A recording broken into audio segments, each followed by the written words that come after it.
urges the departments. What do you mean by urge? Like what's the action that's involved in that? I guess it would be us as a student, us as senators, just going and talking to them, just trying to encourage them to take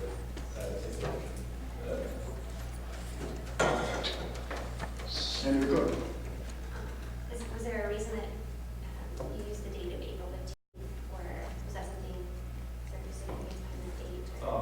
That was the date, the deadline at the bookstore actually. Oh, okay, that's what I was looking at. Great. Are there any further technical questions? Seeing no further questions, we will move into debate. We will now open the floor to debate. Senator Shohana. Yeah, this saves students a bunch of money, so I encourage you to vote for it. I haven't said, I do have one friendly amendment for you.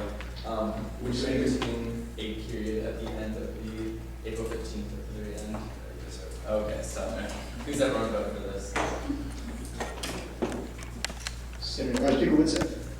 I'm going to echo exactly what Senator Schwank said, and I'm going to point out that textbook adoption is something that I was tasked to research and look at last semester on the academic committee, and just because we passed a resolution doesn't limit us from doing anything further on pursuing perhaps a university policy instead, or even a state law. So I would encourage the academic committee to look at that, because there is a state with a law on the books that says professors in state universities need to have their textbook adoption forms determined by a date. So that's a big thing for the academic community to do, to find a senator to sponsor that, and let's make it legal if possible. So again, pass this through, and it doesn't, saying that we resolve to do this does not limit the academic community in the future to act further on anything concerning adoption. President Solomon. Just some figures to show you how much money this truly does save students. Currently how we operate is we have about a quarter of our potential not used for buying adopted textbooks. If we had 100% professor returns on textbook adoption forms, it would save each and every student over $20 per semester. Other laws that have been looked at, such as tax-free textbooks and other initiatives, only save students half that, easily. And this is a reoccurring thing that would happen every semester, which shows the impact that it can have. Now, the greatest impact this body can make, and ourselves included, is going up to your professor and emailing each and every one of them and asking simply, have you turned in your textbook adoption forms yet? The bookstore sends out, I think it's 3 waves of emails to every single professor at this university asking them to turn in their textbook adoption forms, because it saves students exponentially. Our bookstore is unique in the fact that it buys back 60% used books, which most universities are like a 50-50 split or 60-40 the other way. And so they buy back a ton of textbooks from students, putting more money in the students' pockets, saving students money on the other end because there's more used books available. But they can't do that unless they have these textbook adoption forms turned in. So that's how important that is to the student body as a whole. We always hear, why can't ASUN save us money? Well, here's one of the greatest ways we can. So one of the things we did, I know when I was in Senator Rizzi's role, that we just had and asked every single senator to contact any professor they've had during their college experience and ask them to turn their textbook adoption forms. It's been really effective, and we've seen growing rates of return for textbook adoption. So I know I'm echoing a lot of the sentiment that's already been said, but that just puts it in some tangible numbers for everyone. Senator Williams. President Solomon, is there a way to require professors to turn it in? Like they can't access Blackboard until they turn it in, or something along that line? For President Solomon, yield to a technical question. Sure. I think that's sort of what Speaker Woodson was alluding to. The state of Florida passed a law about 1.5 years ago mandating textbook adoption in their state.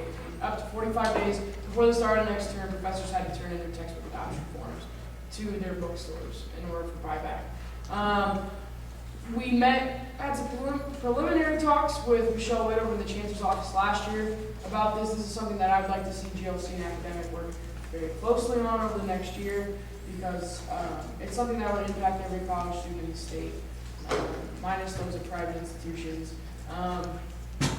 But that's truly probably the only way we can absolutely mandate it, I'm afraid.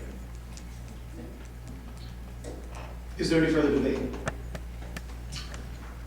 No further debate. Seeing no further debate, we will move into closing remarks on the bill. Would Committee Chair Frazee like to close?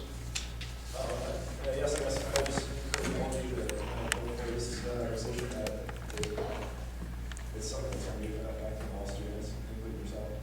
And in the same way, the biggest thing is one, just trying to get the word out about textbook adoption and trying to encourage all professors throughout the entire university to be doing that.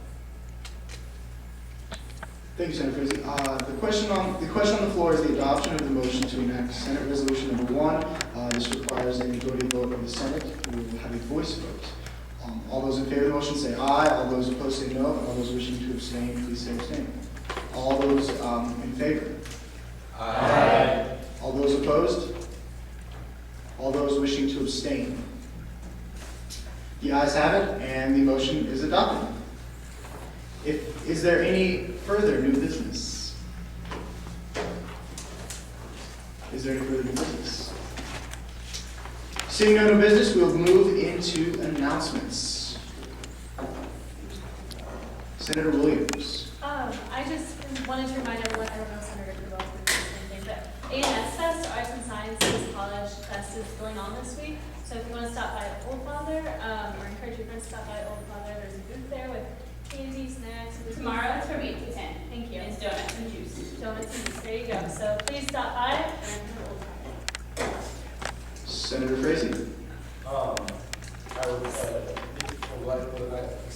like to meet with the academic committee just back behind me here after the meeting. Senator Boring. First off, I'd like to do the communications committee by the American flag. Secondly, my brass quintet, the Scarlet Brass, is giving a recital the next Monday in Westbrook Recital Hall, also known as room 119, at 7:30 p.m. And I promise it will be less than an hour. Senator Cameron. For those of you looking for 3 minutes of really good entertainment, you can check out the Nebraska Ag Radio Network, which is online. Robin and I are we have been putting on what's called Kaiser Senate Minute. It's a weekly radio show after every Senate meeting for Kaiser students, so you can check that out. That is all. Senator Harmon. Yes, as a part of my position in the Vice Chancellor's Office for Student Affairs, I was required to put on the Harmon Forum this year. Unfortunately, I was required to do it all by myself, and I'm really looking for some student leadership and volunteers for this event. So if anybody would like to volunteer to basically make the Harmon Forum what it truly can be next year, come talk to me after Senate. And then secondly, Ryan Petty says hi to all of you. Senator Easterly. This next, I guess this Friday, we're starting out the Academy events, and this Friday is the Lancaster Event Center is the Juvenile Rodeo, and there's a dance following, and it'll be at 7:30, and on Saturday, there's also another rodeo, it's at 7:30, that's the Tough Enough to Work rodeo, and then on, Tuesday, there's lunch on the lawn from 11 to 1, free lunch over by the ECU, and then on Wednesday, there's ice cream social that the Academy Advisory Board is putting on, and that's the East Kansas Dairy Store from 2 to 5 p.m. On Thursday, the Alpine Row is having their barbecue from 5 to 8. I think tickets are like $5 at the door. And then there's also the blood drive at East Campus from 9 to 3. And that's up in the Great Plains Room. And then, I guess on Saturday, there's the Fun Run, 5K Fun Run, that starts at 9:30, and it's over by East Campus Loop. And then there's also the River Hall Bull Ride, and that's at 11:30. And that's over at the English Science Complex. Yep, it'll be crazy, so come on down to the disease camps, guys. When was that day? Ice cream is awesome. Yeah, Wednesday. Next Wednesday. President Solomon. Yeah, so, Yes, sir.